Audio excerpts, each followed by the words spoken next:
Professeur au Muséum d'histoire naturelle ainsi que dans plusieurs universités en France et à l'étranger, Marc-André Sellos, dont l'enseignement porte sur la plante, les microbes, l'écologie et l'évolution, était à la librairie Ombre Blanche mercredi 15 décembre 2021.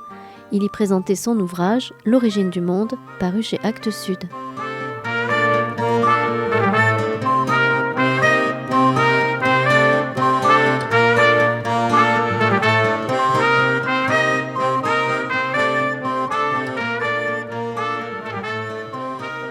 Merci à vous d'être venus.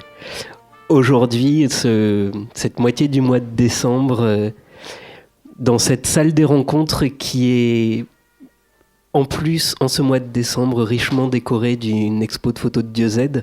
Je trouve que c'est très agréable de pouvoir animer une rencontre entourée par ses œuvres. Merci Marc-André Sellos d'avoir accepté de venir présenter votre dernier livre, L'origine du monde, ici à la librairie Ombre Blanche. Je sais que vous avez un emploi du temps de ministre, comme on dit, ou en tout cas de scientifique, comme vous le soutenez. Je vais peut-être commencer par faire part de mon sentiment de lecture. Alors j'ai à la librairie, pour ceux qui me connaissent un petit peu, je m'occupe du rayon sciences humaines, principalement d'histoire et de philosophie, mais il se trouve que j'ai des collègues qui m'avaient tellement parlé des livres précédents de Marc-André que j'ai eu l'envie d'animer cette rencontre, d'autant plus que dans mes hobbies à côté, je jardine régulièrement. Et il se trouvait que ça m'intriguait. Le thème des sols, de leur composition, de leur fonctionnement, m'intriguait. Dans les livres de jardinage qu'on trouve régulièrement, ils donnent beaucoup d'indications de ce qu'il faut faire. Mais c'est parfois un peu compliqué de comprendre pourquoi on fait ces choses-là. Pourquoi il faut mener des actions, pourquoi il faudrait pailler, pourquoi avec telle plante plutôt qu'une autre, essayer de comprendre quel sol on peut avoir, quel type d'humidité, pourquoi est-ce que certains sols pourquoi est-ce que certaines plantes préfèrent des sols acides ou calcaires, qu'est-ce que ça implique, etc. Donc voilà, j'ai eu cette interrogation-là. Et puis, il y a à peu près 2 semaines, j'ai pris le livre. Donc, je l'ai commencé à le préparer comme une rencontre classique, c'est-à-dire au bureau, au stylo, à prendre des notes comme ça. Et je me suis retrouvé à y travailler des heures et des heures tous les jours, l'intégralité de mes journées le week-end, et à avoir là plus de 30 pages de notes au final, prise au fur et à mesure de la lecture, au point que finalement, je préfère le dire directement, j'ai pas fini le livre. J'ai pas fini le livre parce que finalement, c'était tellement passionnant, tellement de connaissances, tellement l'envie, non pas d'avoir des informations pour pouvoir présenter, échanger avec un auteur, mais pour moi de pouvoir étudier, c'est-à-dire d'apprendre, vraiment, d'essayer de comprendre. Et alors s'est posé il y a quelques jours la question de, je peux y aller en diagonale, je suis quand même un lecteur professionnel, je suis capable de ça, je vais aller très vite et puis je vais essayer de savoir au moins qui est le coupable à la fin. Finalement, je me suis dit non, c'est pas tellement l'intérêt du livre, donc... Il faut pas le dire aujourd'hui. Oui, c'est ça. Donc, c'était aussi pour vous glisser ça. Si vous pouvez éviter de dévoiler la toute fin, je serais bien embêté. Non, mais... Oui, parce qu'il y a un mort à la fin, d'ailleurs, si vous l'avez lu. Oh. Donc, voilà, non. Je le finirai, je m'y remettrai ce soir, je m'y remettrai demain, je m'y remettrai après-demain. Je vais continuer à prendre des notes. Mais c'est un livre qu'on peut pas lâcher comme ça. C'est un livre qui présente des myriades d'informations dans tous les sens. On n'a pas envie de sauter de page parce qu'il y a un truc qu'on comprend pas, parce qu'on comprend tout. même si c'est d'une très grande densité et qu'il y a énormément de choses, notamment pour moi qui suis un réel profane au niveau chimie, au niveau biologie, au niveau géologie. J'y connais absolument rien. C'est peut-être aussi ça qui m'a pris du temps. Je pense que certains d'entre vous seraient beaucoup plus rapides. Mais donc, il y a ça. De la même manière, j'ai été fort embêté parce que je me suis dit, si on suit le raisonnement de manière linéaire, au bout de l'heure qui nous est impartie, on aura atteint à peu près la page 14. Il en restera 430 à traiter. Il y aura une très très grande frustration pour moi, pour vous aussi, et certainement pour Marc-André, qui a dû déjà régulièrement parler de ces 14 premières pages sans jamais pouvoir atteindre les suivantes. C'est vraiment un livre à lire. C'est pour moi un livre important et qui, en tout cas moi, a complètement changé ma manière de voir les sols autour de moi, mais aussi tout ce qui s'y rattache. Donc aussi les trottoirs, aussi la crue qu'il y a eu dans la Garonne il y a 2 jours, aussi les feuilles qui sont tombées des arbres chez moi il y a peu de temps, aussi les sols qu'il y a dans les plantes d'intérieur chez moi. D'ailleurs, il y a un moment où j'ai assez rapidement dans la lecture, j'ai arrêté ma lecture, je suis parti dans mon jardin, j'ai changé le sol de toutes mes plantes. Parce que j'ai enfin compris pourquoi il y avait une espèce de croûte blanche qui se formait sur le dessus. Et tout d'un coup, ça m'a semblé évident et puis d'une grande urgence pour moi d'agir. Alors sur mes maigres possibilités, enfin en tout cas celles que je voyais de manière très immédiate. Alors j'ai pensé, comme pour moi ça a vraiment été une découverte au fil des quand même 370 pages que j'ai parcourues. Je m'approche du bout. Oui, non, quand même. Je devrais être capable de comprendre un certain nombre de choses que vous expliquez au cours de la discussion. Mais j'ai été très passionné par les mots qui étaient utilisés. À la fois parce que l'écriture est extrêmement alerte et toujours très claire. Donc vous me disiez que vous aviez eu un petit peu d'aide pour l'écriture. On m'a tapé sur les doigts quand ça dépassait. Et donc il y a ce travail d'écriture, mais il y a aussi énormément de termes techniques qui, dans la plupart des livres techniques, sont insupportables parce qu'on n'a pas la moindre idée d'à quoi ils se rapportent et qu'on a l'impression que c'est un rabâchage de mots incompréhensibles qui sont des mots ultra spécialisés. Et Marc-André, au fur et à mesure de son livre, on prend plaisir à parler d'étymologie, à choisir les bons termes, à utiliser aussi les mots qui sont passés dans le langage courant ou des métaphores qui sont utilisées. Voilà. Et donc je me suis dit que peut-être ça pourrait être une bonne manière de parler du livre aujourd'hui. C'est-à-dire de faire attention à certains mots qui m'ont particulièrement interpellé et à demander à Marc-André de détailler ce qu'il représente et pourquoi on appelle les choses de cette manière-là. Donc, tout en parlant bien entendu de technique des sols, pas de linguistique, mais de comprendre ce qui se cache derrière ces mots qu'on entend pour certains régulièrement, pour d'autres qui nous sont beaucoup plus inconnus, et d'y arriver par là. Donc, à la fin de la rencontre, on n'aura absolument pas épuisé ce qui se déroule dans ce livre et ce qui se déroule dans nos sols. Mais peut-être on aura pu donner un petit avant-goût de ce qui se passe. Et peut-être on peut commencer par un des premiers dont vous parlez au tout début, qui est le pédichore. Ah oui, le pétrichore, en fait. D'ailleurs, dans le dernier tirage, vous n'avez pas le dernier tirage, j'ai rajouté la prononciation parce que c'est un CH venu d'une racine grecque, donc c'est le pétrichore. Mais c'est pas un mot très connu. Ce qui l'est plus, mais il est très beau. C'est ce qu'il désigne. C'est cette odeur d'après la pluie. Vous savez, cette odeur très particulière, qui est en fait simplement une exhalaison des odeurs du sol, mais diluée bien sûr. Quand l'eau de pluie remplit les pores du sol, l'odeur du sol sort. Et il y a dans le sol des bactéries extrêmement abondantes. Il y a un groupe vraiment abondant, les actinobactéries, que vous connaissez d'ailleurs, parce que je vais vous donner quelques noms, ça pourrait peut-être vous rappeler quelque chose. Streptomyces, Actinomyces, ça vous rappelle peut-être des antibiotiques.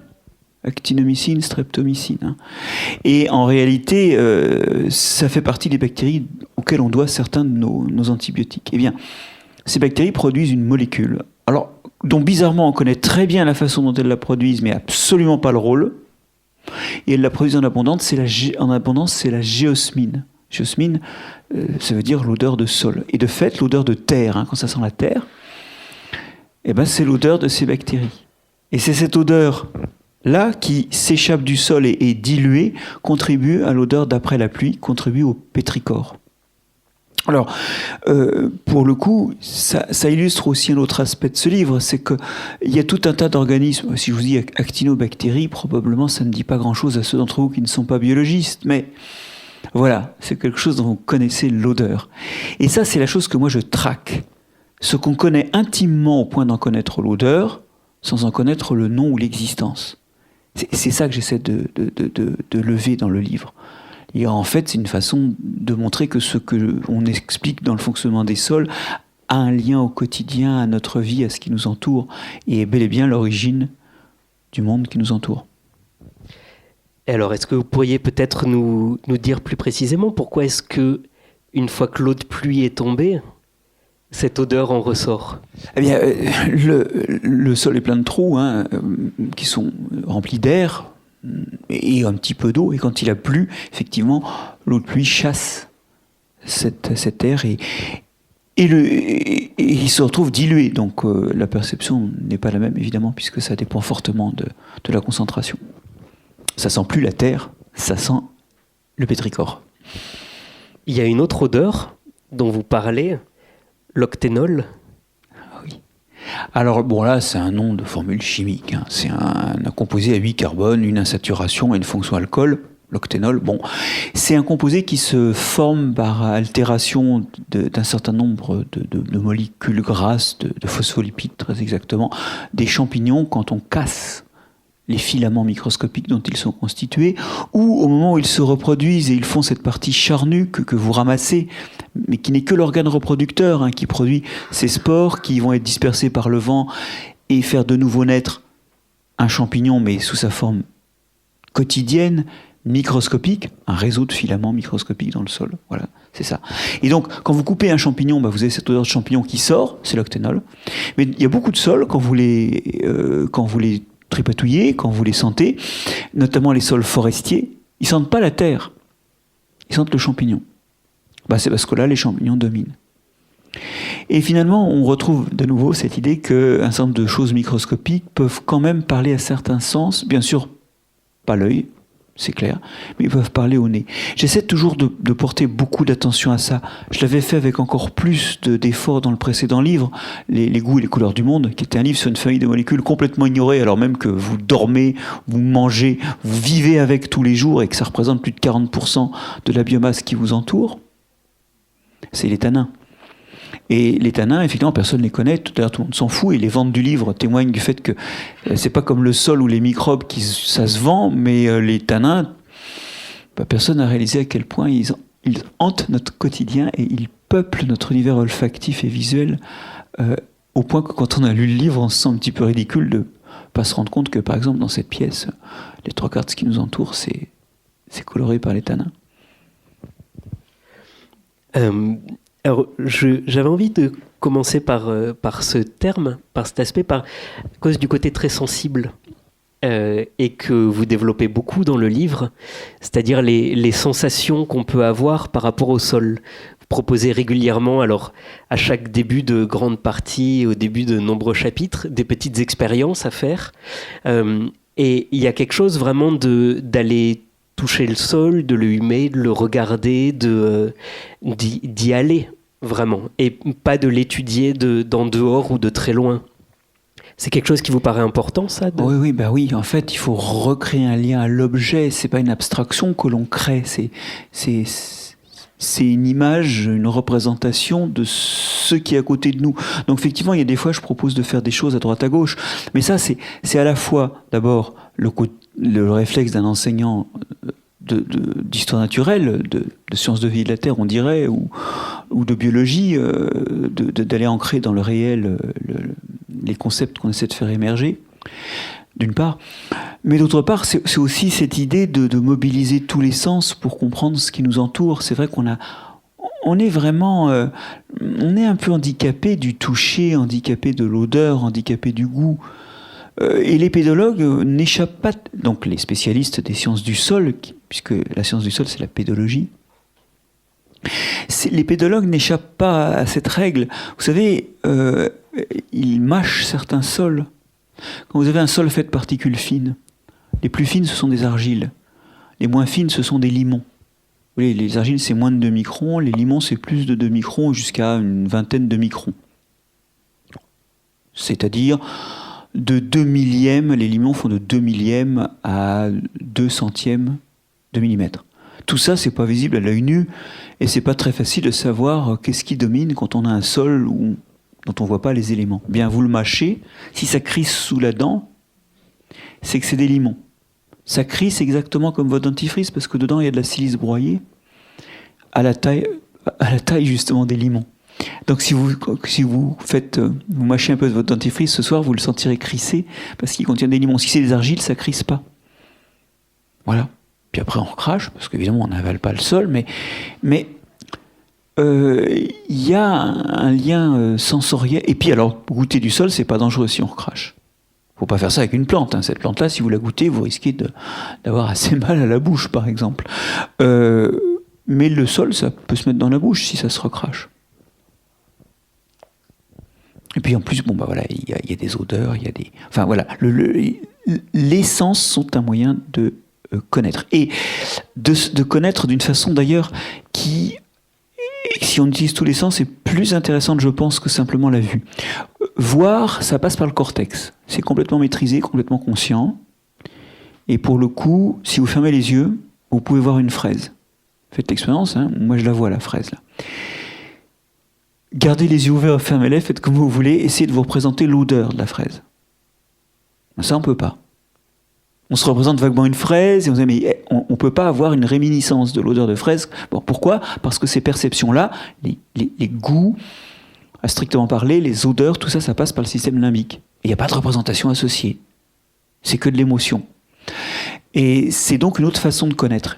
Et cette façon de connaître, au muséum, à Paris, nous l'avons incarnée dans une exposition dont je suis un des commissaires, qui s'appelle l'Odyssée sensorielle, qui une exposition temporaire qui a lieu en ce moment, où on plonge les gens dans les écosystèmes, avec des odeurs, des sons, des images, pas de commentaires. Ça, c'est à la sortie, si on veut.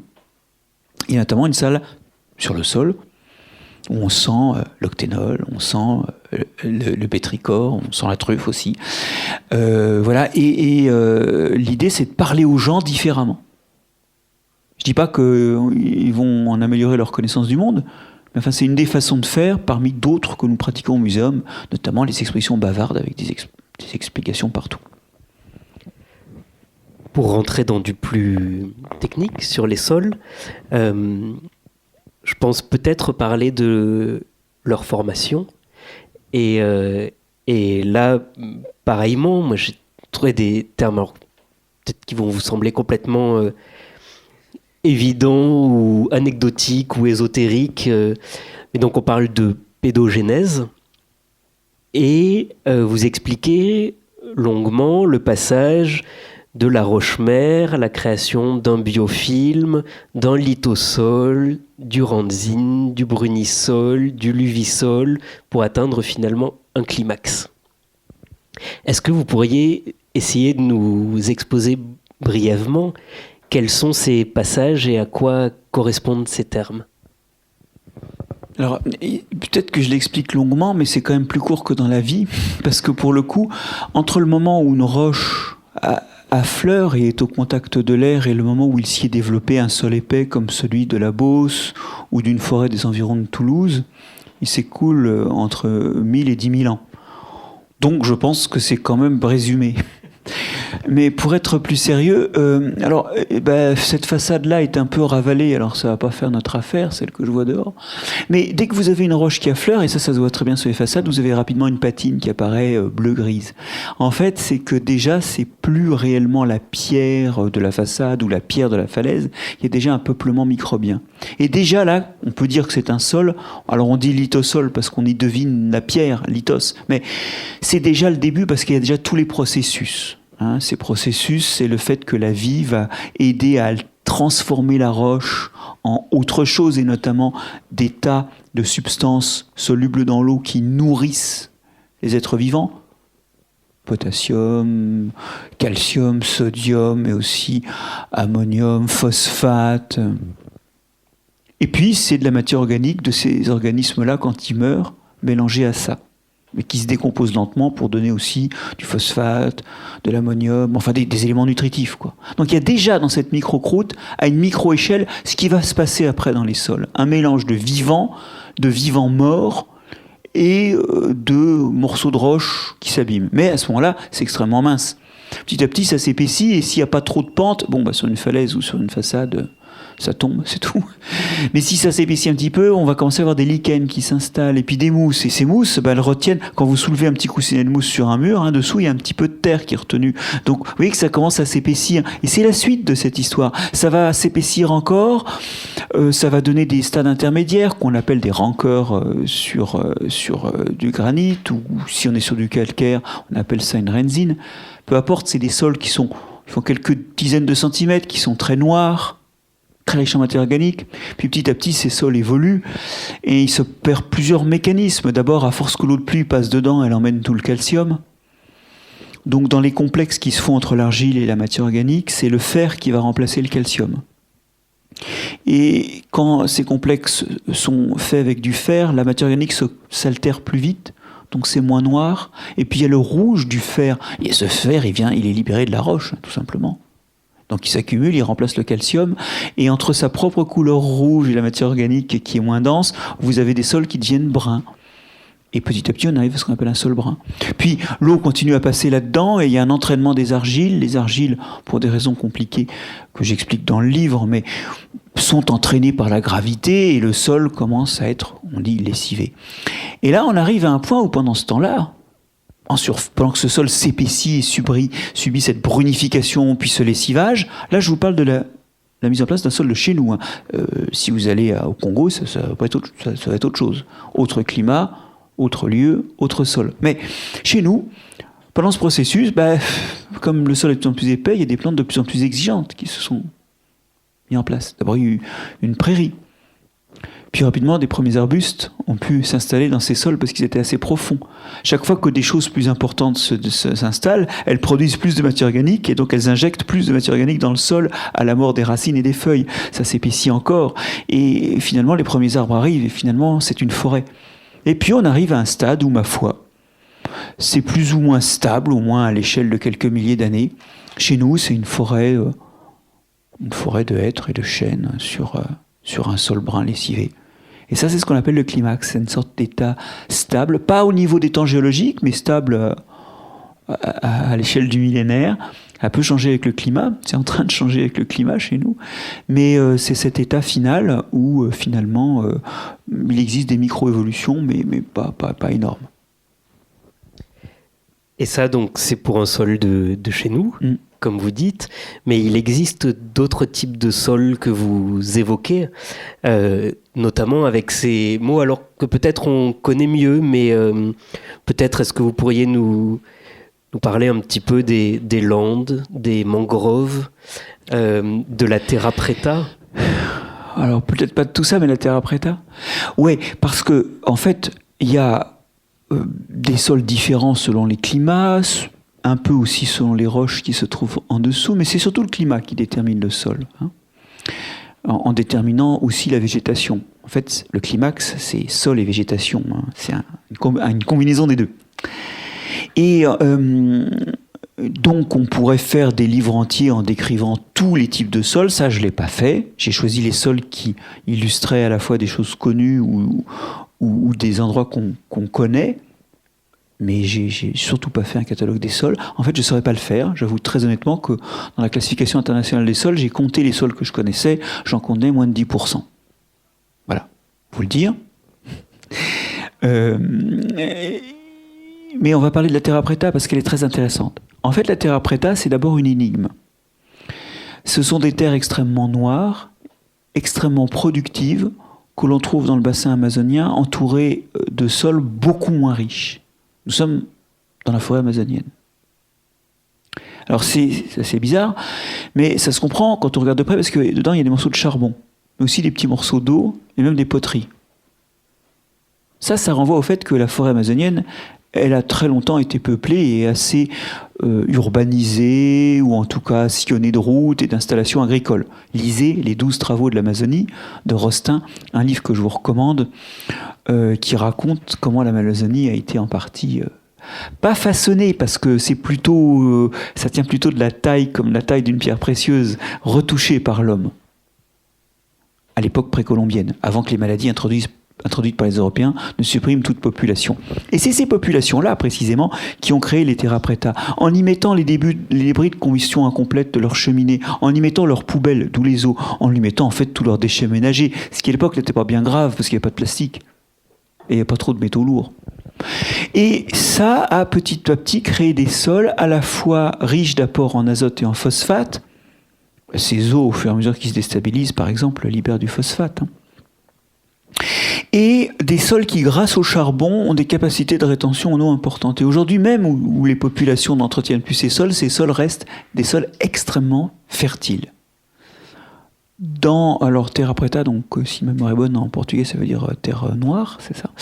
Et il y a aussi des variantes de ces terres qui montrent qu'il y avait des zones à apport très forts, la terra preta, et puis il y a des terres plus brunes, avec des apports moins forts, sans doute plus distales des habitations, qui sont un peu moins riches, mais déjà plus riches. Et ça montre une chose, que montrent aussi d'ailleurs en Europe des sols peu connus, mais qui sont assez identiques, les sols de Plagen, sur des sables très infertiles au Danemark et dans le nord de l'Allemagne. Ça montre que l'homme peut améliorer les sols. Et quelque part, c'est un message d'espoir, parce que par ailleurs, dans le livre, on découvre que l'agriculture conventionnelle ne fait pas ça. Elle est plutôt à long terme destructrice, même si à court terme, elle augmente clairement le rendement. D'ailleurs, elle a supprimé les famines. C'était d'ailleurs son cahier des charges. Mais à long terme, elle abîme les sols. Néanmoins, on voit qu'il existe des fois où l'homme a pu durablement améliorer, et de façon donc durable, puisque là, ça survit à l'homme, ça survit à l'arrivée de colons, de même que les sols de Plagen ont survécu à leur abandon à l'arrivée des engrais, donc au début du XXe siècle. Ils sont toujours aussi fertiles. L'homme peut donc améliorer les sols. Et ça, c'est un gros message d'espoir. Vous l'abordez notamment au cours d'une anecdote presque, mais sur le reboisement du Massif central et son utilité pour éviter l'envasement des ports méditerranéens. Alors, je ne sais pas si vous pourriez juste détailler cet exemple-là aussi de... C'est pas les ports méditerranéens, c'est le port de Bordeaux. De Bordeaux, pardon. Parce que les ports méditerranéens n'avaient pas le moyen d'avoir un levier sur l'aménagement du Massif central. Le port de Bordeaux, par contre, c'est important. Il sort de Pinard derrière. Donc, alors, l'histoire est la suivante. C'est le massif de l'Égual. C'est un massif d'ailleurs très intéressant pédologiquement, j'en dirai un mot après, mais dans le massif de l'Égual, le défrichement et le surpâturage et l'activité agricole avaient déstabilisé les sols. Le labour, ça met le sol à nu, il peut être entraîné, le surpâturage, ça arrache les plantes, là encore le sol peut être entraîné, et ces sols s'érodaient. Alors, du côté méditerranéen, les pentes étaient très fortes, nous ne sommes pas très loin de l'Atlantique. L'Égual, n'est-ce pas, c'est au-dessus de Montpellier. Juste au nord de Montpellier, et c'est les Cévennes. Et pour le coup, du côté méditerranéen, c'était plutôt des laves torrentielles. C'est-à-dire que quand il pleuvait beaucoup, les rivières charrient des blocs. C'est à la limite de la boue qui coule. Bon, ça c'était un peu ennuyeux, mais ça allait pas vraiment dans les ports. Du côté atlantique, puisque donc l'Égual s'écoule en partie du côté de l'Atlantique, là ça emmenait des particules fines qui contribuaient à boucher le port de Bordeaux. Notamment parce que ces particules sont des argiles chargées négativement, donc ces petites particules se repoussent entre elles. C'est ce qui fait que les eaux sont colorées en blanchâtre ou en chocolaté. Comme elles se repoussent entre elles, elles ne tombent pas au fond de l'eau. Elles se repoussent et avec leur charge, elles sont transportées par l'eau. Sauf que quand elles arrivent au contact de l'eau salée, le sel de mer contient des ions Na+, des ions sodium chargés positivement, qui viennent se fixer sur les argiles, et vos argiles se retrouvent neutralisées électriquement, mais toujours avec le même poids, même accru du poids des ions sodium qui sont dessus. Et qu'est-ce qui se passe quand quelque chose a juste un poids ? Voilà, et ça fait toute la vase qui se trouve très souvent à l'estuaire des rivières, quand elles arrivent en mer. Ce sont les argiles qui, comme on dit, floculent. Un autre terme magnifique, la floculation, je trouvais ça superbe. C'est joli, sauf que dans un port, ça fait de la boue, quoi. Et donc, il y a eu une reforestation de l'Égual à la fin du 19e siècle qui a été un grand succès, parce que ça a restabilisé les sols et ça a beaucoup diminué l'érosion. Mais au sommet de l'Égual, il y a un sol particulier que je ne connais pas ailleurs en France. C'est un sol où, pour des raisons compliquées, qui tiennent à la fois au climat, trop d'eau, de la fraîcheur, mais aussi à la nature de la roche qui libère beaucoup d'aluminium. C'est pas très bon pour les microbes, ça, l'aluminium. C'est bon pour personne, d'ailleurs. J'espère que vous n'enveloppez pas vos aliments dans de l'aluminium. Parce que c'est quand même un des facteurs de prédisposition à Alzheimer reconnu. Bon, moins c'est dit. Tant pis pour l'industrie de l'aluminium. Revenons donc à ces sols où les microbes sont vraiment entravés d'attaquer la matière organique. Elle s'accumule. Or, la matière organique, elle retient l'eau. Et vous avez là, au sommet de l'Égual, un exemple de ces sols qu'on connaît très bien dans les montagnes tropicales, notamment dans les Andes, les sols de Paramos. Alors les Paramos, c'est ces écosystèmes d'altitude des Andes, et c'est des sols qui stockent une quantité de matière organique colossale. On est sur du 850 à 1000 tonnes par hectare de matière organique. Et quand il pleut là-dessus, ça fait un gigantesque flambi. J'emmenais, quand j'étais prof à Montpellier, mes étudiants sautaient sur les sols de l'Égual. Alors ça, je peux vous dire, ils retenaient l'histoire. Hein. On sautait et on sentait les vibrations qui se propageaient comme dans un gel. Un gel un peu épais, hein. Pas un vrai flambi, pour être honnête. Mais c'est tout à fait extraordinaire et ça vous illustre une des fonctions du sol qui est de retenir de l'eau. Alors dans les Andes, ces sols de Paramos retiennent l'eau qui irrigue ensuite les grandes villes andines en toute saison, même quand il pleut pas, parce qu'ils se réessuient lentement. C'est des sols qui accumulent 2 à 10 fois leur poids en eau. Ouais, c'est vraiment des gels, quoi. Et donc on en a en France, au sommet de l'Égual, voilà. Et par ailleurs, ça vous illustre aussi cette grande fonction des sols qui est de réguler le cours des rivières. Quand il pleut, l'eau va passer dans la rivière avec retard. Quand il pleut plus, elle finit de s'écouler. Et c'est comme ça qu'on a des rivières. Sans sol, on n'a pas de rivière. Ça nous permet de parler un petit peu de ce rôle dans le cycle de l'eau, du sol, qui est finalement de faire les rivières. Avant les sols, il y avait des dynamiques d'oued. Il pleuvait, il y avait une lame d'eau qui s'écoulait vers la mer, et puis c'était sec. C'est quelque chose que... Alors, j'ai vu dans un autre livre sur une histoire environnementale des États-Unis où ils ont eu le même problème avec les Appalaches. Il a fallu protéger les Appalaches, qui étaient un des premiers parcs naturels américains, parce qu'ils se sont rendus compte que c'était de là qu'arrivait l'eau de New York et que pour éviter la sécheresse dans la ville et pour pouvoir boire et aussi alimenter l'industrie, il fallait absolument protéger les forêts des Appalaches. Je savais pas, je serais preneur de la référence. Je vous la donnerai, c'est un livre de Carl Jacobi. Effectivement, c'est quelque chose qui est très très présent dans votre livre et dans votre activité en général, c'est cette notion de symbiose, de ne pas voir les éléments les uns à côté des autres, mais d'essayer de les étudier dans leur ensemble, dans leurs mécanismes communs, et notamment dans le sol, ça a l'air d'être d'une richesse incroyable là-dessus. Vous nous avez évoqué les tanins, les microbes, les bactéries, tous les types d'argile, les sels minéraux qu'il y a, les racines, les champignons. Il y a vraiment un milieu très particulier qui se forme là-dedans. Oui, et puis il y a un milieu d'interaction. Alors il y a les interactions qui se passent pas bien. Les antibiotiques, c'est juste la récupération des outils des guerres bactériennes. Les microbes se tapent dessus à coups d'antibiotiques. Les plantes aussi se tapent dessus, hein. Les tanins, par exemple, que certaines plantes produisent. Pourquoi la reine des prés est-elle la reine des prés ? C'est parce qu'en général, quand cette plante-là, qu'on appelle la spirée aussi, qui contient l'aspirine, du salicylate, hein, ce qu'on a amélioré en méthylsalicylate, qui est plus efficace, qui est l'aspirine commerciale, ce salicylate, en fait, il est produit par les racines et il désherbe autour. Et donc, quand il y a une spirée, il y en a 25 et il n'y a rien d'autre. Parce qu'il y a de la guerre qui se fait par les racines. On a un certain nombre de graminées, la famille du blé, alors pas les cultiver, parce que comme ça réduit la production de graines, ce trait a été un peu contre-sélectionné dans la domestication, mais chez les graminées sauvages, elles bazardent des benzoxydamides dans le sol, qui sont des trucs qui perturbent les mécanismes épigénétiques des autres plantes, et qui désherbent aussi. Donc, c'est un lieu de guerre. Mais c'est une relation, la guerre, au fait. C'est un lieu de compétition, de concurrence. C'est un lieu de parasitisme. Après tout, il y a des arbres qui meurent de champignons qui rentrent par les racines. Hein ? Donc, il y a des mauvaises nouvelles. Et puis, il y a des bonnes nouvelles. Je vous en citais 2. La première, c'est que 9/10 des plantes sont incapables de se développer seules, parce qu'elles ne savent pas exploiter le sol.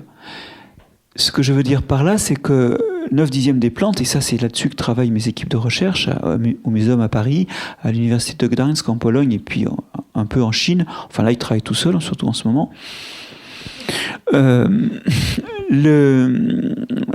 Les plantes ne savent pas exploiter les ressources du sol seules. C'est-à-dire qu'elles ont besoin de champignons du sol qu'elles nourrissent en sucre. Et d'ailleurs, ces champignons-là ne se développent pas sans racines. C'est leur seule façon de trouver des ressources carbonées, leur sucre.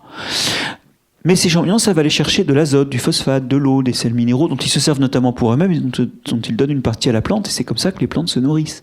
Elles se nourrissent en symbiose, en association avec les champignons du sol. Donc il y a des coopérations.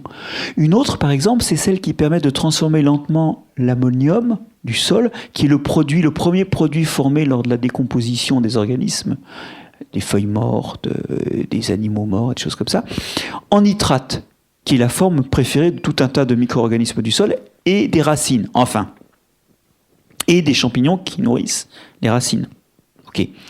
Cette transformation passe par un intermédiaire. L'ammonium est transformé en nitrite, puis le nitrite en nitrate.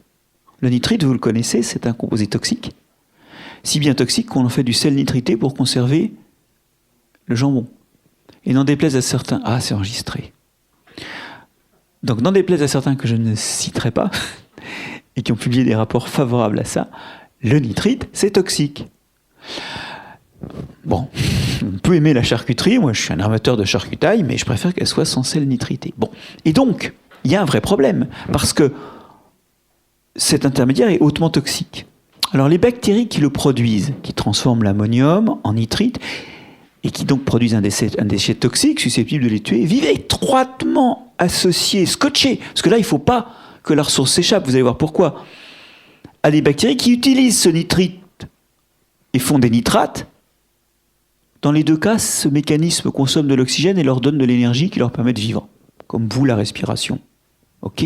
Donc c'est vraiment vital pour elle. Et c'est vital pour la seconde de choper tout le nitrite, parce qu'elle en a vitalement besoin. Donc vous avez là une association absolument géniale, qui est parfaite, puisque le déchet toxique de l'un est la ressource vitale de l'autre. Impossible de tricher dans un système comme ça. Impossible d'abuser de l'autre. Imaginez, mettons que vous produisez le nitrite, si je vous abîme, j'ai moins à manger. Si vous m'abîmez, vous vous intoxiquez. Là, c'est une réconciliation parfaite, un aliment parfait d'intérêt. Voilà. Et la nitrification, ce processus global-là, est très important dans la fertilité des sols et il repose sur une entraide.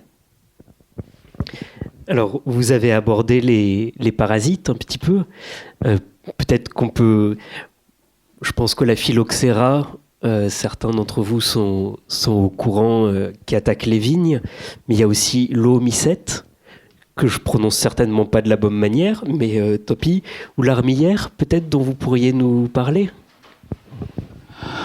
Oui, alors des mauvaises nouvelles, il y en a plein dans le sol. Le phylloxéra, effectivement, est une mauvaise nouvelle pour la vigne. Et pour le coup, sur les vignes européennes, c'est un petit puceron qui a une phase sur les feuilles et une phase sur les racines.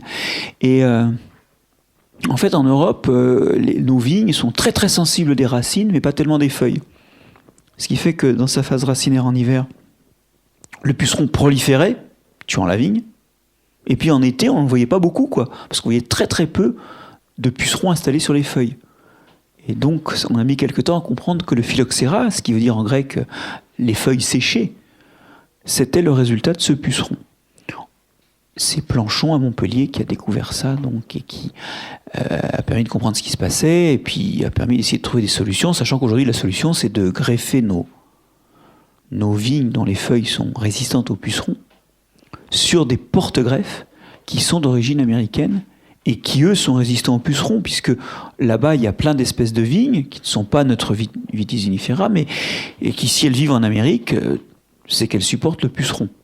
Donc elles ont notamment des racines beaucoup plus fibreuses que le puceron a du mal à piquer. Donc il y a un peu de puceron, mais pas beaucoup. Voilà. L'armillaire, c'est un autre exemple de champignon qui se propage de racine en racine et qui tue les arbres et qui les mange après quand ils sont morts. Il mange le bois quand il est mort. L'armillaire couleur de miel, si certains ramassent des champignons, ils la connaissent peut-être. Elle fait, quand elle se reproduit, elle produit des champignons à lamelles en grosses touffes péjâtres. Et c'est comestible quand c'est pas grand, encore que certains la digèrent mal. Bon, bref.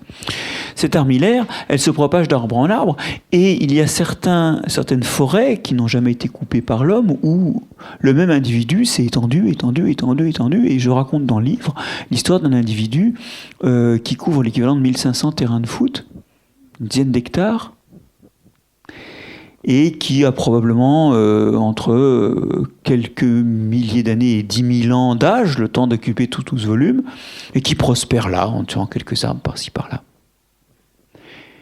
Alors, cette armillaire, d'ailleurs, va nous permettre de retomber sur nos pieds en termes d'interaction, parce que souvent, quand elle tue un tas d'arbres, les arbres tombent et il y a une clairière qui s'ouvre.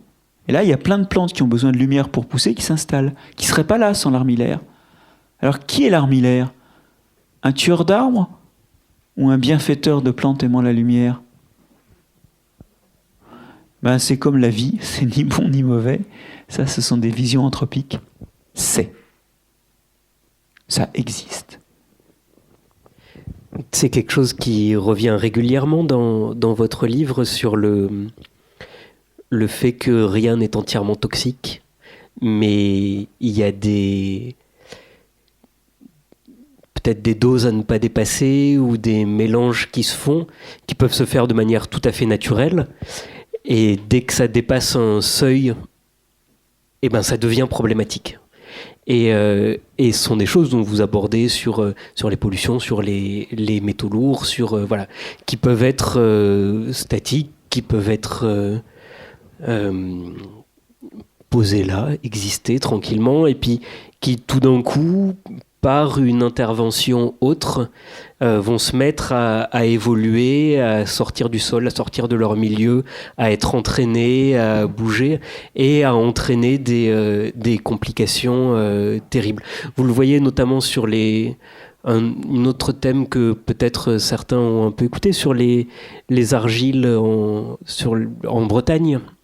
Pas les argiles, les algues en Bretagne, liées au lisier, et donc à cet épandage perpétuel du lisier des porcs, qui, en temps normal, nourrit le sol de manière tout à fait classique, et là, par l'accumulation et le fait qu'il soit emporté des prairies, se retrouve sur les littoraux, des zones qui sont normalement beaucoup moins fertiles, et qu'il fertilise de manière extrêmement brutale, et où du coup poussent d'autres plantes qui, a priori, n'ont pas lieu d'être présents en si grande quantité à cet endroit-là. Et il y a vraiment quelque chose d'un équilibre à avoir, qui sont sans arrêt des équilibres dynamiques, dans la création, dans l'évolution des sols, dans les échanges qu'il peut y avoir entre les êtres, jusqu'à un point qui peut devenir tout d'un coup problématique. Oui, alors je vérifiais là mes sources, c'est Paracel, c'est un qui dit que c'est la dose qui fait le poison. Et ça, c'est vraiment important. Et effectivement, on peut l'illustrer autour de 2 aspects des sols qui vont nous permettre en même temps d'illustrer que les sols existent en dehors d'eux-mêmes. Parce que là, on était encore assez dans les sols, mais ce que j'essaie de montrer dans le livre, c'est qu'ils construisent notre monde et qu'ils en sont bel et bien l'origine. Et les 2 exemples que je vais montrer, mais les antibiotiques tout à l'heure nous chantaient déjà cette chanson. Ces 2 exemples vont montrer à la fois l'effet dose et à la fois le rôle du sol hors du sol. Le premier, effectivement, c'est ça. C'est cette idée qu'aujourd'hui, vous avez tous vu que les pêcheurs français voudraient avoir plus de licences pour aller pêcher chez nos voisins. Vous savez, il y a cette blague que racontent les Écossais. Allez, on va une seconde. Les Écossais racontent que quand Dieu a distribué les pays aux différents habitants, ils ont donné l'Italie aux Italiens en disant « Vous allez voir, vous allez faire une cuisine extraordinaire ». Ils ont donné la France aux Français en disant « Vous verrez, c'est un pays où faire l'amour ». Ils ont donné l'Écosse aux Écossais en disant « Bon, c'est tout simplement le plus beau pays ». Et puis donc tout le monde s'en va peupler son pays et là Dieu rappelle les Écossais en disant « Il faut que je vous dise à propos, c'est le plus beau pays, mais il y a juste, vous verrez, un tout petit problème avec les voisins ». Alors, voilà, donc le Brexit, c'est le problème avec les voisins. C'est qu'effectivement, les pêcheurs français ne peuvent pas aller pêcher sur les côtes de Grande-Bretagne. Mais pourquoi est-ce qu'ils vont là ? Pourquoi est-ce que, quitte à prendre leur bateau, ils ne vont pas faire la même distance en direction du milieu de l'Atlantique ? La réponse, c'est qu'il n'y a pas de sol dans la mer. Quand un cadavre contient du phosphore, du fer, des tas de choses qui pourraient servir aux autres, il n'est pas recyclé, il n'est pas décomposé sur place, il sombre. Et il tombe au fond de l'eau. Ce qui fait que d'un côté, il y a la lumière qui permet aux algues de se développer et qui permet ensuite à tout un tas de trucs qui les mangent de proliférer, mais il n'y a que la lumière. Et en bas, il y a la fertilité, mais sans la lumière. Donc, où est-ce qu'il y a de la fertilité dans l'océan ? Là où arrivent les rivières, car, on l'a dit tout à l'heure, l'eau des rivières sort des sols. Elle a emmené au passage une partie de la fertilité des sols.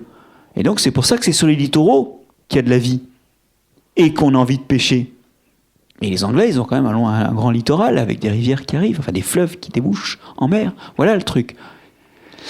Donc ça vous explique un petit point d'actualité, mais ça vous explique surtout que la fertilité de l'océan, c'est les sols. Et souvent on dit, et dans ce livre j'ai fait une erreur qu'on va rectifier dans le prochain tirage, je dis à un endroit que 90% de notre nourriture sort des sols. Parce que je pense aux animaux qui broutent, je pense aux carottes, mais en réalité je me suis planté. Parce qu'en fait, ce qui sort de l'océan sort aussi des sols indirectement. Maintenant, quand dans nos sols on met trop d'azote, trop de phosphate, trop d'engrais, et notamment sous une forme minérale, qui en fait passe dans l'eau tout de suite et peut être entraînée par l'eau, et ça finit dans les rivières à faire ce qu'on appelle de l'eutrophisation, des proliférations d'algues, puis ça finit en marée d'algues vertes sur les littoraux bretons. De même, on pense que ce sont les engrais brésiliens qui finissent par l'Amazone dans l'Atlantique, qui font proliférer ces algues brunes, que l'on retrouve ensuite drossées sur les îles Caraïbes. Vous savez, ces marées d'algues brunes. Et c'est une question de curseur, en fait. Mais attendons-nous, le curseur, c'est pour nous, c'est pas pour la nature. Les organismes qui vivent dans les algues en train de pourrir et qui font justement cet hydrogène sulfuré qui rend toxique ces accumulations d'algues, toxiques et puantes, pour eux, c'est une aubaine. Je veux dire, c'est pas un déséquilibre, c'est juste un autre équilibre. Par contre, nous, on a moins notre place dans cet autre équilibre-là. Il n'y a pas d'équilibre dans la nature. Il y a juste une fenêtre de fonctionnement où nous, on est en meilleure santé et plus heureux. Il faut le méditer, ça. Hein. Il n'y a pas d'équilibre. Tout le monde dit, ah oui, on a déséquilibré, il n'y a jamais eu d'équilibre. Ça a toujours changé. Ça s'appelle l'évolution, d'ailleurs. À un moment, il y avait des dinosaures, après, il n'y en avait plus. Avant, il y avait des trilobites, maintenant, il n'y en a plus. Enfin, voilà, tout a toujours changé. Sauf qu'effectivement, ce qu'on remarque, c'est que dans ce changement, il y a des espèces qui disparaissent parce qu'elles sont moins adaptées à ce qui se passe après. Et l'autre curseur dont je voulais vous parler, c'est le climat. Le sol a toujours fait partie de ce qui réchauffe le climat. Le sol, il respire, il émet du CO2. Enfin, les organismes du sol respirent, il y a du CO2 qui sort du sol. Quand le sol est immergé, là, les bactéries qui sont présentes... C'est là que vous allez voir que dans le sol, il se passe des choses dont on n'a pas trop idée en surface. Il y a des bactéries qui sont capables de respirer au CO2. Elles utilisent du CO2 à la place de l'oxygène. Et le déchet qu'elles font, c'est du méthane. Vous avez des bactéries qui sont capables de respirer au nitrate. Ça vous étonne, hein, parce que ça vous donne même en vous donnant beaucoup de nitrate, s'il n'y a pas d'oxygène, vous êtes mort. Bon. Ces bactéries-là respirent au nitrate et ça fait du protoxyde d'azote. Mais le méthane et le protoxyde d'azote sont des forts gaz à effet de serre, respectivement 50 fois et 240 fois plus efficaces que le CO2. Ce que ça veut dire, c'est que les sols ont de tout temps réchauffé le climat. Et ça tombe bien, parce que s'il n'y avait pas d'effet de serre sur Terre, la température attendue compte tenu de la distance au Soleil, c'est moins 18 degrés. À moins 18 degrés, l'eau prend en glace, ce qui fait que la lumière est renvoyée sans même réchauffer la Terre, et on tombe en fait à moins 50 degrés. Donc l'effet de serre, c'est ce qui nous rend la Terre vivable. Et tout ce qui en fait, notamment les sols, bien qu'il n'y ait pas que les sols, c'est utile. Mais trop d'effet de serre, vous savez très bien que c'est nocif. Et d'ailleurs, une des choses qui fait trop d'effet de serre, c'est par exemple le cocktail bien connu autour de Toulouse, de l'irrigation et du nitrate. On met des engrais, on fait de l'irrigation, on crée des poches de sol où il n'y a pas trop d'oxygène, et là, les bactéries utilisent le nitrate, ça fait du protoxyde d'azote. Déjà, vous perdez votre azote, puisqu'il repart dans l'atmosphère, et là, il contribue à réchauffer le climat. 80% du protoxyde d'azote produit en France, par l'homme, de la surproduction liée à l'homme, 80% l'est à cause de notre utilisation des sols. Bon, et voilà, ça illustre et le curseur, et puis une fonction hors du sol, le climat. Comme la fertilité des océans, c'est loin du sol, mais c'est le sol. Sur ce rapport aux littoraux et à la disparition des espèces, l'exemple peut-être de la création du barrage d'Assouan sur le Nil est assez symptomatique, ou en tout cas montre bien qu'il peut y avoir des évolutions qui se produisent effectivement sur des temps géologiques ou du temps des espèces, et d'autres qui, là, pour le coup, actuellement sont induites et sont extrêmement rapides. Oui, alors le Nil, vous savez, avait autrefois, par ses crues, fertilisait en déposant des choses qu'il avait emportées de l'amont, fertilisait des limons qu'il déposait les terres environnantes, et longtemps, l'Égypte a été le grenier du bassin méditerranéen. D'ailleurs, dans un livre assez remarquable qui montre que le déclin de l'Empire romain n'a rien à voir avec une histoire de guerre ou de plomb dans les canalisations, Kyle Harper, dans le déclin de l'Empire romain, montre bien que c'est une crise. Alors, ne pleurez pas, hein, mais c'est un petit peu inquiétant. C'est une crise environnementale et sanitaire qui va faire s'écrouler l'Empire romain. Et la crise environnementale, c'est notamment que les moissons d'Égypte, pour des raisons climatiques, vont pas être aussi riches qu'autrefois. Alors, quand on a eu fait le barrage d'Assouan, on n'avait plus la crue du Nil, mais c'était pas très gênant parce qu'on avait les engrais. Donc on a commencé à fertiliser et on a remplacé l'apport de limon par des fertilisants. Ce d'autant plus que non seulement on n'avait plus la crue pour déposer des limons, mais surtout, le Nil, maintenant, il décante dans le barrage d'Assouan. Les barrages, ça se cure régulièrement parce que ça se décante. Alors, c'est pas grave, ça, pour les zones agricoles en aval. Mais par contre, le problème, c'est qu'il y a moins d'apports dans la Méditerranée. En quelques années après la mise en place du barrage d'Assouan, la pêche à la sardine s'est complètement écroulée. De 95% en biomasse. Et vous savez quoi ? Dans la réduction de taille des sardines dans le golfe de Gascogne, actuellement, il y a deux phénomènes qui jouent. L'un, qui est une petite erreur de législation qui est due au fait que nos législateurs ne sont pas biologistes. On rejette les petits et on pêche que les plus gros. Et ça, c'est une fantastique erreur.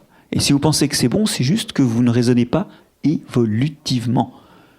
Si on prend les gros et qu'on relâche les petits, il y a une prime aux nains. Ben oui.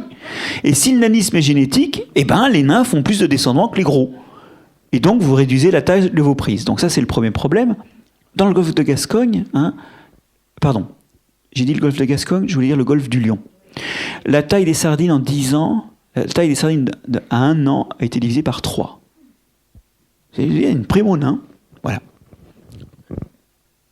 C'est aussi bête que ça. Mais la deuxième raison, c'est que c'est une très bonne adaptation à la baisse de fertilité du golfe du Lion. Il y a la même chose dans le golfe de Gascogne, mais c'est moins fort comme mécanisme.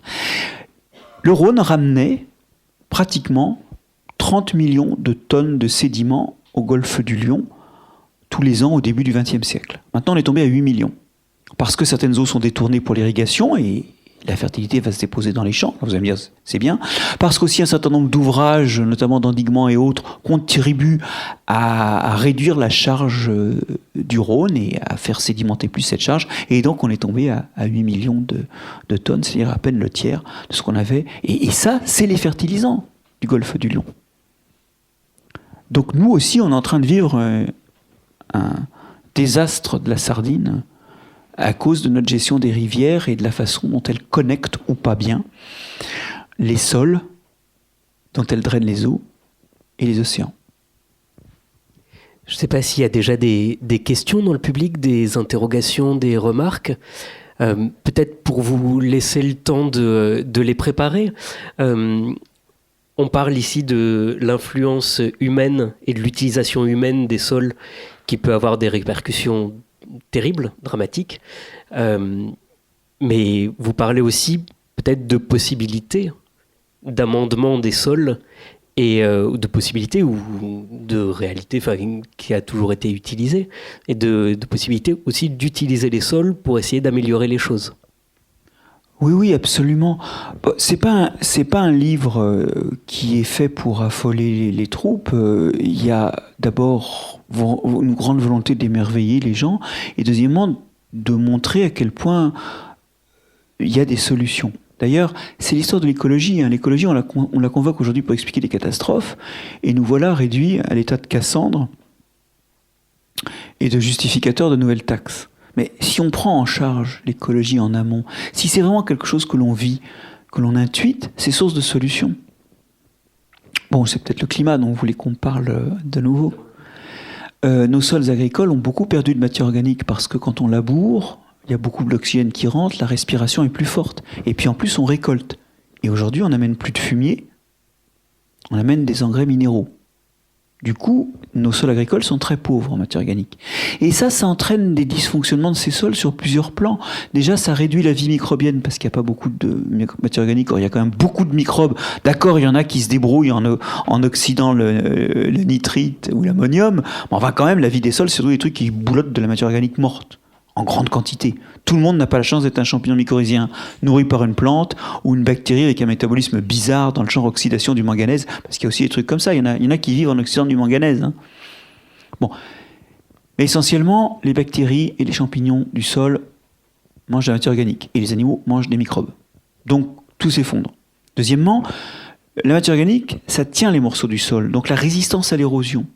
Ou le fait que quand vous avez un trou, les petits éléments minéraux qui sont au sommet du trou sont tenus entre eux et ne s'effondrent pas, tout ça, ça disparaît.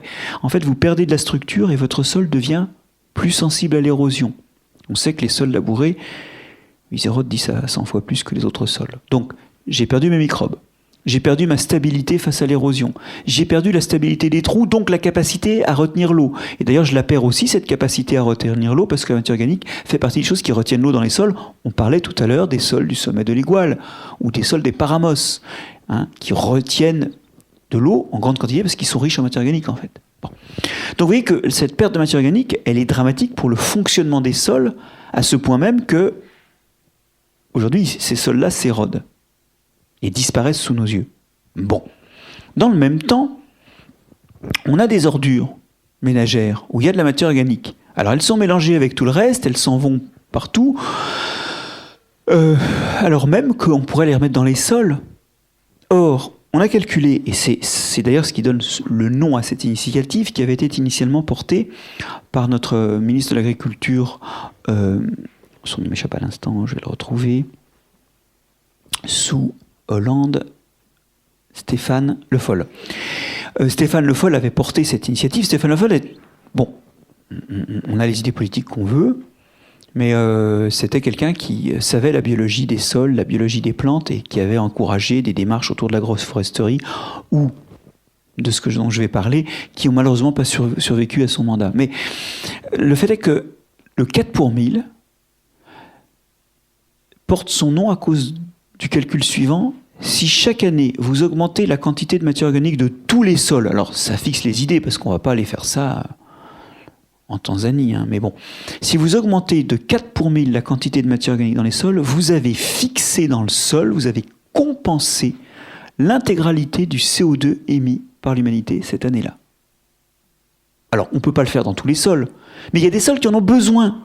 Qu'est-ce qu'on attend pour extirper de nos poubelles la matière organique et la mettre dans les sols ? Aujourd'hui, quand on fait de la compensation, on plante des arbres. Alors vous allez me dire, c'est bien, parce que ça fait des forêts. Non, ça fait des plantations. C'est pas pareil, c'est moins glamour. Et en plus, ces plantations occupent l'espace, et nos enfants vont avoir nos poubelles carbonées sous forme de forêt. Est-ce que vraiment ils auront envie d'avoir des forêts à cet endroit-là ? Non. Est-ce que vraiment ils auront envie d'avoir des plantations à cet endroit-là ? Ils ne pourront pas les couper. Parce que c'est les arbres qui mobilisent le carbone. Je ne sais pas. Par contre, si on leur offre des sols qui fonctionnent mieux, je ne pense pas qu'ils nous bouderont. Donc aujourd'hui, l'urgence, c'est de remettre de la matière organique dans les sols. Tout simplement, parce que ça c'est un des leviers sur le climat, tout en étant quelque chose qui améliore les fonctionnalités des sols. Voilà de l'écologie solution. Nous sommes à ce point éloignés de la compréhension du fonctionnement des sols et de l'écologie en général que nous la méconnaissons, nous ne l'utilisons pas. C'est un vrai drame, quoi. Et donc, quelque part, quand on écrit un livre comme ça, on est aussi un peu fébrile par rapport à l'impératif de transmettre finalement les clés du monde pour de meilleurs processus de décision. Vous comprendrez que j'ai mis... alors, il y a peut-être des élèves de classe préparatoire qui sont venus. Non ? Il y en a au moins un. Voilà, parce que j'étais à Fermat tout à l'heure. On en a mis dans les programmes de classe préparatoire, on en a mis dans les programmes de seconde, puisque c'est la dernière année où les SVT sont obligatoires en France. Ah oui, ça c'est l'autre truc, c'est qu'il n'y a plus de SVT en première et en terminale. Ah oui, ça c'est une vraie mutilation de la jeunesse. Hein. Bon. Et puis même en seconde, il y en a 2 fois moins que de physique-chimie. J'ai du mal à me persuader, moi, que pour un citoyen qui aura une santé et un lien à l'environnement, ce soit 2 fois moins important que la physique et la chimie. Ouais, là, c'est juste une histoire de lobby, et donc on ne va pas rentrer dans les détails qui rendent amers, mais dans le programme de seconde, on a mis le sol avec mes collègues. Donc il y a vraiment une urgence à informer. Toujours en librairie, on a publié avec Mathieu Burnia une BD pour les plus jeunes qui s'appelle Sous terre, chez Dargaud, qui parle du sol. On parle du sol dans l'Odyssée sensorielle. Voilà, pour moi, c'est vraiment quelque chose, il faut vraiment alerter les gens, les sensibiliser, et j'ai l'impression d'être un nain se battant contre des moulins, mais parce qu'il y a vraiment un outil. Voilà, il y a un outil. Merci. C'était juste pour rebondir par rapport à ce que vous disiez pour la matière organique, donc les fermentescibles qu'il faudrait utiliser pour amender nos sols. Est-ce que vous pouvez juste apporter un éclairage sur ce qui se dit aujourd'hui sur la fonction du compost, voilà, en lien avec la matière organique, parce qu'il semblerait que ça ne soit pas si... Voilà. Quand vous compostez, vous avez des microbes qui commencent à attaquer la matière organique. D'ailleurs, vous voyez diminuer le volume. Et en fait, vous avez de plus en plus de libération d'azote ou de phosphate sous une forme minérale. Plus vous compostez, moins vous êtes sur un engrais organique et plus vous êtes sur un engrais qui commence à devenir minéral. Alors c'est génial pour exporter sous forme d'un petit poids et d'un petit volume vos déchets, mais vous avez perdu de la matière organique. Donc du point de vue recyclage de l'azote du phosphate, c'est génial. Du point de vue apport de matière organique au sol, c'est moins bien. Mais tout le monde n'est pas à côté d'un champ où il peut aller jeter ses déchets. C'est pas encore bien balisé tout ça. Néanmoins, ça pourrait l'être. Après tout, les taxes d'enlèvement des ordures ménagères peuvent servir à ça. Mais bon, vous sentez bien que là, il y a retissé un lien entre la ville et la campagne qui s'est perdu. Par parenthèse, je dis bien qu'il s'est perdu. Encore un autre livre que vous pourriez avoir envie de lire, c'est L'origine des déchets urbains, de Sabine Barle, qui nous révèle que la notion de déchet est apparue avec le XXe siècle, qu'avant tout était recyclé, y compris les fausses d'aisance. Et il est génial ce bouquin. Il est génial. J'en cite quelques idées importantes dans le livre, mais Sabine Barle a fait un joli travail pour montrer à quel point autrefois la ville fut connectée avec la campagne en termes de recyclage de l'azote et du phosphate, parce qu'il n'y avait pas d'engrais à cette époque-là. Et les engrais minéraux ont commencé à déconnecter le lien en termes de recyclage de la fertilité. Et ça, il faut qu'on le retrouve. D'abord, le compostage, d'après ce que nous dit l'ADEME, c'est 12 à 18% seulement de nos déchets ménagers qui sont compostés, donc c'est tout petit. Et de toute façon, compostage ou pas compostage, il va falloir arriver à recycler toute cette matière organique vers les champs, parce que figurez-vous que dans nos poubelles, juste nos poubelles citadines, je ne parle pas des fumiers et tout, de l'élevage, il y a 50% des besoins de l'agriculture française qui sont jetés chaque année et que nos agriculteurs achètent sous forme d'engrais minéraux. Donc vous voyez qu'on est sur des volumes qui sont cohérents. Par contre, il va falloir apprendre à trier les déchets, parce que comme ça va dans le sol, si on y met des saloperies comme des bouts de plastique ou des métaux lourds, là ça s'accumule dans le sol et c'est une vraie catastrophe.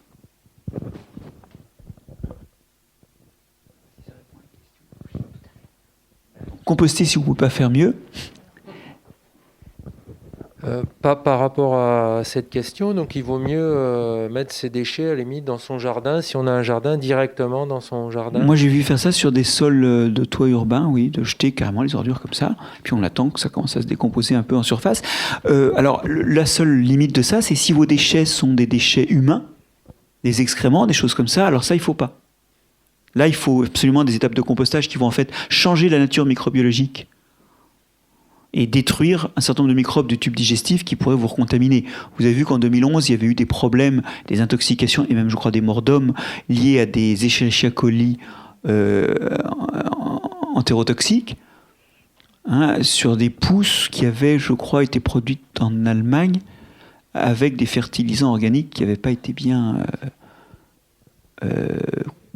je dirais composter, en tout cas processer, c'est-à-dire d'une façon qui permet de renouveler un petit peu la flore et élimine les pathogènes qu'il peut y avoir. Par contre, vous n'avez rien à craindre des pathogènes de la salade. Donc les épluchures de salade peuvent aller sur le sol. Moi, je voulais savoir pourquoi j'ai vu des prairies complètement oxydées, très, très vertes par ailleurs, mais et très jaunes par le dessus, sur la surface. Pourquoi ça se passe comme ça ? Par oxydé, vous entendez, vous voulez dire que le sol était très jaune ? Non, des prairies vertes, mais avec la pointe des herbes jaunes, oxydées. Oula, alors ça c'est une question rudement compliquée parce qu'il peut y avoir plein de raisons pour ça. Ce que vous décrivez ressemble à la fièvre. C'est-à-dire c'est un symptôme, mais alors plusieurs causes peuvent y mener. Quelqu'un dit chlorose, oui. Le fait que ce soit à la pointe des feuilles, moi ça me ferait aussi penser éventuellement soit une faim d'azote, soit un stress hydrique. Bref, c'est compliqué cette histoire-là. En tout cas, quelque chose n'allait pas, ça vous vous en doutez, mais je dois vous avouer que je ne saurais pas vous répondre. Mais par contre, ce sont des mécanismes qui sont expliqués et qui paraissent à peu près clairs à la lecture du livre. Pour le coup, alors, ça demande un... Enfin, c'est très étonnant. C'est pas un livre qu'on peut lire en piochant des réponses par-ci par-là, parce qu'il y a un raisonnement et une montée dans la complexité qui se fait très progressivement, mais tous ces points sont abordés et deviennent relativement clairs, même si je pense que je réussirais pas, je serais bien incapable après avoir lu le bouquin de... Alors j'ai quand même essayé de penser à une certaine modularité, et je recommande, comme dans tous les ouvrages que j'avais écrits avant, aux lecteurs qui s'emmerdent dans un chapitre parce que la chimie des argiles, c'est pas son truc, de passer à la section pour conclure qui clôt le chapitre et qui le résume, et de passer à la suite. Il y a une certaine modularité, et elle est pensée avec des renvois qui font qu'à un moment, on peut être tenté de revenir sur un chapitre qu'on a déjà lu ou qu'on avait sauté au regard du développement. J'ai vraiment essayé de penser la modularité. J'aimerais rassurer les gens qui se disent qu'ils vont ressortir de la lecture avec 30 pages de notes, parce qu'il y a deux types. Non, mais il y a deux types de lecteurs sur la façon... Moi, je l'ai vu parce que dans les livres précédents, j'ai croisé des gens. Il y a ceux qui, effectivement, essaient de noter au moins le squelette ou beaucoup de choses, et c'est le cas des lecteurs les plus avertis, en général. Et puis, il y a ceux qui fréquentent la chose comme une histoire picaresque. Quand on lit Don Quichotte, on ne se souvient pas, en fait, de tout ce qui lui est arrivé à la fin. On a juste une esquisse d'un personnage, une esquisse d'une époque. Et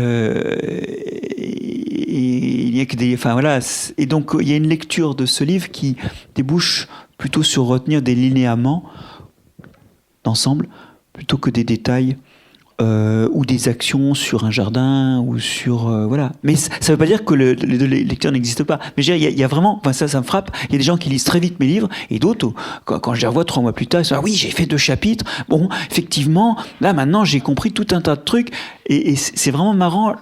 Ça, je n'aurais pas réalisé, quoi, en l'écrivant, qu'il y aurait 2 types de lecteurs. Et bon...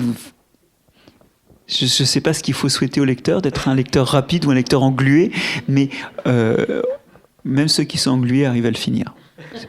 Et donc à trouver le mort à la fin. Est-ce qu'il y a d'autres questions? Non? Alors, est-ce que, pour retourner sur les mots aussi extraordinaires et le fonctionnement du livre, est-ce que vous pourriez nous présenter peut-être les 3 différents types d'humus qui existent? Je vais en faire 2. Vite fait, 2. Allez, c'est pas mal. Il y a les humus qu'on a typiquement dans les zones cultivées, où quand la matière organique tombe, elle est très très vite en fait décomposée. À la fois, elle se trouve rapidement enfouie sous des crottes de vers de terre, mais il y a plein de microbes qui nourrissent les vers de terre d'ailleurs, qui mangent plutôt les microbes qu'il y a sur la matière morte que la matière morte elle-même. Il y a tout un tas de microbes qui décomposent ça. Ces sols sont faits de crottes de vers de terre, en fait. Et ce sont donc, on peut dire que c'est une sorte de terre animale. Parce qu'il y a tellement... Enfin, c'est ce que vous appelez la terre, là, c'est des crottes de vers de terre. Qui mangent la matière organique pour digérer les bactéries, qui se développent à toute vitesse. Et ça recycle c'est très touillé, c'est très brassé, ça recycle très vite l'azote, le phosphate. Du coup, c'est très fertile, puisqu'il y a plein de choses à manger. Et cette terre animale, elle peut permettre de faire pousser du végétal. À l'autre, alors c'est ce qu'on appelle techniquement un mule. Bon, tout à fait à l'autre extrémité, allons dans les landes bretonnes, par exemple, ou des landes d'Écosse. Là, la matière organique est pas décomposable. Vous allez voir tout à l'heure pourquoi. Les microbes n'arrivent pas à se développer parce que c'est bourré de toxines, des tanins. Mais ça ne vous dit pas pourquoi il y a des tanins dedans. Bon. Donc, les microbes n'arrivent pas à s'attaquer à ça, donc vous vous doutez bien qu'il n'y a pas de vers de terre ou d'animaux, puisque les animaux ne mangent la matière organique que pour en digérer les microbes qui s'y sont développés. Donc, il n'y a pas d'animaux, donc c'est même pas mélangé. Donc, la faible fertilité libérée par les roches en dessous, elle remonte même pas en surface. C'est de la terre vraiment végétale, c'est la terre de bruyère. Bah oui, c'est de la terre qu'on trouve dans les landes. Et vous savez, c'est une terre, c'est de la pure matière organique qui ne se décompose pas et qu'on utilise en jardinage, non pas comme fertilisant, bien sûr, mais parce qu'elle retient l'eau. Donc en mélange, ça permet d'obtenir un mélange de rempotage, par exemple, qui retient bien l'eau. Mais c'est complètement infertile, ce truc-là, ça ne se décompose pas. Alors les plantes qui poussent là-dessus, vous vous doutez que comme elles n'ont pas grand-chose à manger, alors elles arrivent quand même à vivoter grâce à des champignons mycorhiziens particuliers. C'est des bruyères, c'est des calunes, c'est des ajoncs, c'est des herbes comme le nard raide. Ces plantes arrivent à vivoter, mais comme elles ont du mal à trouver de l'azote et du phosphate, d'abord elles n'en contiennent pas beaucoup, du coup la matière morte sera vraiment pauvre en azote et en phosphate, pas un cadeau pour des microbes. Et deuxièmement, il ne faut surtout pas qu'elles se fassent manger. Parce qu'il faut qu'elles retiennent cette azote et ce phosphate. Elles peuvent pas repousser. Quand une plante est dans un milieu riche, elle peut se faire manger et repousser. Dans un milieu pauvre, elle ne peut pas. Donc elles accumulent plein de tanins toxiques. Tiens, allez voilà. Et ça fait que la matière organique morte ne se décomposera pas. Cette terre-là, c'est une terre végétale parce qu'elle est faite d'une accumulation pour des centaines d'années de restes végétaux qui ne se décomposent pas. Et là-dessus, qu'est-ce qu'on peut faire ? Ouais, alors en fait, il y a plein d'autres facteurs qui jouent. Et effectivement, l'histoire que je vous dis, où on a commencé à un pH de 7, dans la première histoire, et dans cette histoire-là, on a un pH de 3. Parce qu'en fait, allez, je vous le raconte, il y a quand même quelques champignons qui se développent. Et comment font les champignons pour faire la guerre aux bactéries ? Ils acidifient le milieu. Les bactéries n'aiment pas l'acidité, c'est le principe des fermentations qui acidifient les aliments et qui font qu'ils sont moins susceptibles d'être colonisés par des bactéries. Donc souvent, effectivement, les seuls microbes qui se développent, c'est des champignons. Ils ne se développent pas beaucoup et la première chose qu'ils font, c'est de pourrir le milieu en l'acidifiant. Enfin, le pourrir pour les bactéries. Et ça va encore bloquer, ça va rajouter un frein avec les tanins. Bref, c'est l'enfer. Qu'est-ce qu'on peut faire de ces sols-là ? C'est cette terre végétale, elle est faite pour les animaux. Tout ce qu'on peut faire écologiquement, c'est pas labourer ça, rajouter du calcaire pour changer le pH, rajouter des engrais. Si, vous pouvez faire ça, mais d'abord ça coûte cher et c'est un vrai massacre écologique. Non, vous lâchez des moutons. Si vous êtes en Espagne sous des chênes qui font beaucoup de tanins aussi, dans les dehesas d'Espagne, vous lâchez des cochons et vous faites du porc ibérique et du jambon qui est délicieux. D'ailleurs, une partie du bon goût vient des tanins des glands qu'il a mangés. Eh oui. Et donc, il y a cette terre végétale. Alors, techniquement, ça s'appelle des modères ou des morts. Bon, voilà. Et cette terre végétale, eh ben, elle peut servir à faire de l'animal. Vous voyez, c'est un joli chiasma là qu'on a. Et derrière ce chiasma se cache l'idée qu'il y a une place pour la production extensive de matière animale. D'autant plus que ces animaux-là, si vous les rentrez à l'étable de temps à autre, ils vous font du fumier. Et ils engraissent vos sols pour les végétaux. Il n'y a pas de hiatus entre l'alimentation végétale et l'alimentation animale. Il n'y a pas de hiatus. Il y a au contraire une complémentarité à retrouver et qui est d'autant plus difficile à retrouver que notre aménagement des régions agricoles en France, chez nous en tout cas, a tendu à séparer les zones de production selon ce qu'elles produisaient et notamment de séparer la production végétale et la production animale. Peut-être d'autres interrogations? Non? L'armillaire? Oui, c'est ça. Et je voulais savoir s'il n'y avait pas certains types d'arbres ou d'arbustes qui avaient développé des défenses contre ce champignon. Ben justement, les bouleaux et les érables, alors ça c'est des dynamiques très classiques au Canada, qui poussent dans les clairières ouvertes par l'armillaire, sont résistants. Et eux, ils germent à la lumière. Il ne devrait pas y en avoir normalement dans les forêts de conifères, mais ils germent dans les clairières. Ils poussent. Alors du coup, dans cette zone-là, l'armillaire, elle n'a rien à manger. Ici, il n'y a plus que des arbres résistants. À leur ombre, peuvent regermer des conifères, qui petit à petit vont les dépasser, les tuer, et permettre le retour de l'armillaire. Et la boucle est bouclée. Voilà là. Bah moi non, en tout cas. Je sais pas. Non, je sais pas ce qui fait que certaines espèces sont résistantes à l'armillaire, ça je sais pas. Désolé. Non, j'ai vraiment rien d'intelligent à dire là-dessus. C'est une bonne question, mais... Bonsoir, moi j'avais une question par rapport au fait que on entend souvent, notamment aux informations, que si on utilise la superficie des terres cultivables de la planète pour cultiver et produire de la nourriture végétale, on peut arriver à nourrir les hommes. Mais est-ce que justement, si on perd ce déséquilibre entre animaux et végétaux, on n'arrivera pas à encore une impasse? Et est-ce que du coup, il ne faudrait pas continuer l'élevage extensif pour arriver à apporter la matière organique animale? Ah mais c'est absolument mon propos, oui, c'est tout à fait exact. C'est une source d'engrais. Et d'ailleurs, dans la formule de Sully qui dit que labourage et pâturage sont les mamelles de la France qui valent mieux que les mines du Pérou, en fait, l'idée... Alors labour, en fait, on sait qu'à long terme, c'est pas bon, mais à court terme, ça marche bien. Et le pâturage, il est recommandé si vous consultez les ouvrages d'agronomie de l'époque, parce qu'en fait, il permet de faire du fumier. On pense souvent que c'est juste parce que labourage, ça va donner des plantes, et pâturage, ça va donner de la viande, mais en fait, non. Le pâturage, c'est pour avoir des animaux de trait et du fumier. Donc effectivement, il y a une complémentarité à retrouver, il y a un équilibre à retrouver, d'autant plus facile à trouver qu'aujourd'hui, notre consommation de viande, elle est aux alentours de 100 kg par habitant et par an en Europe, 150 kg en Amérique, alors que les recommandations de l'OMS sont à 20 kg. Alors je fais le malin là, mais je dois vous avouer que moi je fais partie des viandards.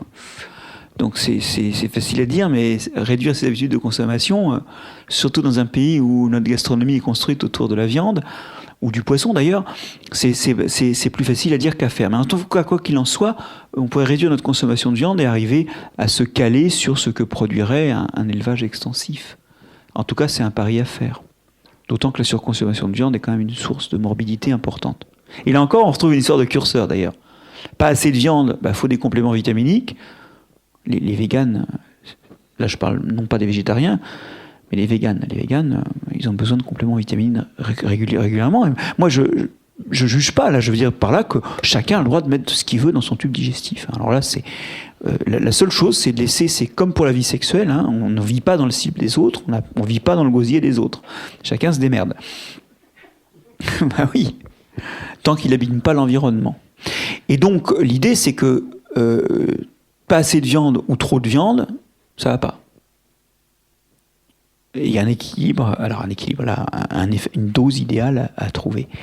Et collectivement, je veux dire. Après, individuellement, c'est des choix personnels et ça ne se discute même pas. Mais collectivement, on a besoin de produire de la viande. Et puis, je vous rappelle aussi un petit détail, ça n'a rien à voir, mais c'est quand même bon de le rappeler. 1 kilo de fromage produit comme déchet 250 grammes de viande. Ça veut dire que quand vous faites des élevages pour faire du lait, il faut déjà tuer les mâles. Alors vous pouvez les jeter, hein, mais on peut les bouffer aussi. Et puis il y a les vaches de réforme, les brebis de réforme, les chèvres de réforme, que sais-je. On peut aussi les jeter, mais ça fait de la viande. Et le ratio, c'est ça.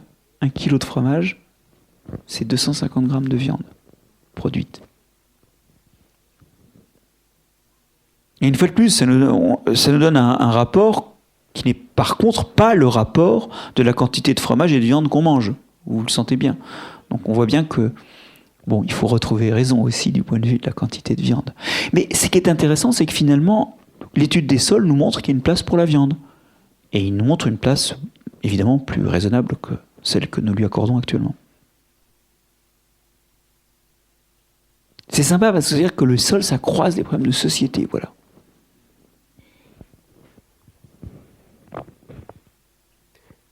Merci beaucoup. On va s'interrompre là, malheureusement. Alors, moi, j'étais très content de pouvoir vous dire d'offrir ce livre aux gens dont vous vouliez vous débarrasser quelques semaines, parce qu'ils allaient vous laisser tranquille en le lisant. Mais manifestement, vous pouvez aussi le proposer à des gens que vous aimez bien, avec qui vous avez envie d'aller vous balader pour essayer de découvrir les différents sols autour de vous. Donc, profitez-en. Finalement, ça a l'air de convenir à tout le monde suivant la lecture que chacun en fait. Et je vous avoue que j'ai essayé d'amener une rencontre un peu décousue, qui allait un peu d'un point à l'autre d'une manière impressionniste, parce que, au contraire, dans le livre, c'est très structuré, c'est très bien expliqué, et ça permet la compréhension de tous les mécanismes qui sont en jeu et qu'on a à peine évoqués, esquissés à l'heure actuelle. Donc je remercie Marc-André d'avoir accepté de nous présenter ce livre-là comme ça, de l'avoir écrit aussi, d'avoir écrit les précédents, de faire le travail qu'il fait. Et bien sûr, on n'a pas évoqué tout ce que j'avais amené, mais sachez que vous saurez d'où viennent les feux follets, notamment. Et ça, c'est quand même super chouette. Merci beaucoup.